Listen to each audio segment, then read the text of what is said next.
Yo, what is going on YouTube? Welcome back to my channel, Book Reviews with Moises. Thanks for tuning in to episode 2. For episode 2, we are going to be reviewing The Alter Ego. So I want to start off with how I got this book. Well, I get all my books at Barnes & Noble. I love browsing and looking around. The Leading Brain was something that really sparked my interest for reading again, especially nonfiction. And when I saw The Alter Ego Effect, what really caught my eye in the beginning was the actual glasses, and I wear glasses, so I was like, hey, let's see what this is and stuff. Well, I saw the yellow, kind of reminded me of The Leading Brain. I took a look at it, and when I saw The Alter Ego, questions came up. And when it comes to the intuition that I have, my mind brought up a phrase that I saw from a documentary film. I forgot what it was called, but it was a documentary on Hardwell. And Hardwell used to be one of the #1 DJs in the world. And he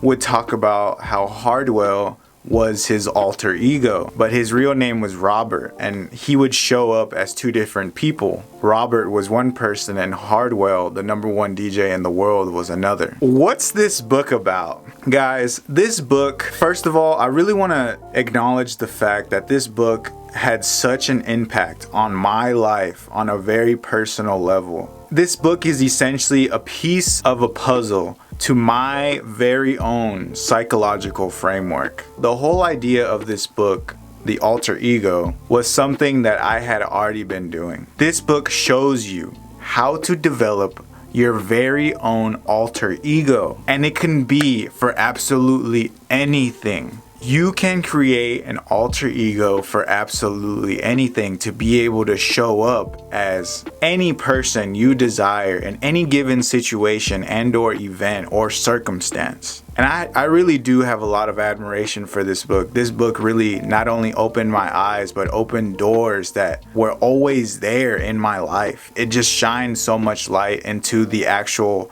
perspective that I had grown up with. Alright guys, so what's in the book? Let's check it out. To read you guys some of our chapters. So chapter 1, what's your phone booth moment? Chapter 2, the origin of alter egos. Chapter 3, the power of the alter ego effect. Chapter 4, your ordinary world. Chapter 5, finding your moments of impact. Chapter 6, your hidden forces of the enemy. Chapter 7, pulling the enemy from the shadows. Chapter 8, the power of your story. Chapter 9, choosing your extraordinary world. Chapter 10, the power of a mission. Chapter 11, defining your superpowers and crafting the name. Chapter 12, breathing life into your alter ego. Chapter 13, the heroic origin story. Chapter 14, activating your alter ego with a totem or artifact. Chapter 15, tests, trails, and delivering the ground punch. Chapter 16, mindsets, missions, quests, and adventures. Alright guys, so what do I like about this book? Like I said in the beginning, this book was not only such a big impact on my life, but it really, I'm telling you guys, it was really a very big piece to my psychological framework, because my whole life I had grown up with multiple names, I guess you could say, and these names, these characters always had some kind of differentiation between Moises. But what I really like about this book is how many examples, like real life world examples, that it really provides. They talk about Kobe Bryant being the Black Mamba. They talk about a drill sergeant that could never show up as the father, like the lovely father that he wanted to be with his wife and his kids. He could never step out of that drill sergeant mindset, and he had to develop an alter ego to be that lovely, caring father at home. That really it kind of stuck in my head. But yeah, the crazy amount of examples that are provided in real life world situations. My favorite chapters. One of my favorite chapters is chapter 4, your ordinary world. So in this chapter, there's a specific exercise where you write down every single thing that's a part of your ordinary world. Things that are kind of in the loop, an autopilot kind of idea of what your ordinary everyday lifestyle consists of. My next favorite chapter is chapter 9, Choosing Your Extraordinary World. And just like the last chapter where you write down everything that's a part of your very ordinary everyday world, your extraordinary world consists of your goals, your dreams, your aspirations, what you want your future to look like. And all of that is a part of your extraordinary world. And going back to the ordinary world, once we have our ordinary world and our extraordinary world, we have somewhat of a sense of where we are and what we want.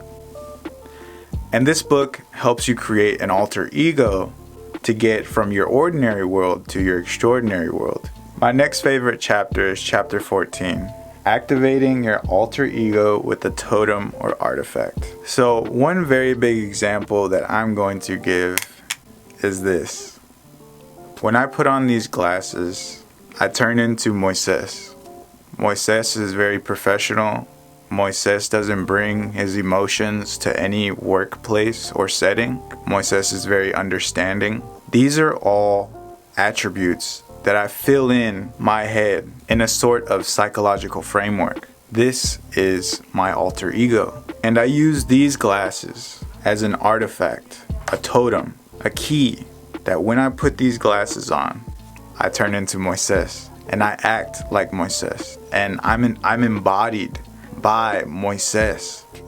All this stuff is silly. Why are you gonna act? How are you going to tell yourself you put on glasses and you're a totally different person? And that's very true. It can seem silly, and I do understand that perspective. But one thing I want to ask you on a very deep psychological level is, how powerful is believing? Not only how powerful is believing in yourself, but how powerful is it to believe in absolutely anything? If you tell yourself you believe in it, well, you believe in it. Whatever floats your boat. It doesn't just have to be glasses. It could be a shirt, a routine, a ritual. It can be absolutely anything. Essentially almost a cue for you to embody that alter ego through clothes, through a song, through a pair of glasses, through anything, a name tag. Absolutely anything can be an artifact or totem used to embody that alter ego that you develop. So who should read this book, guys? I highly recommend this book to any athlete, because we are conscious human beings.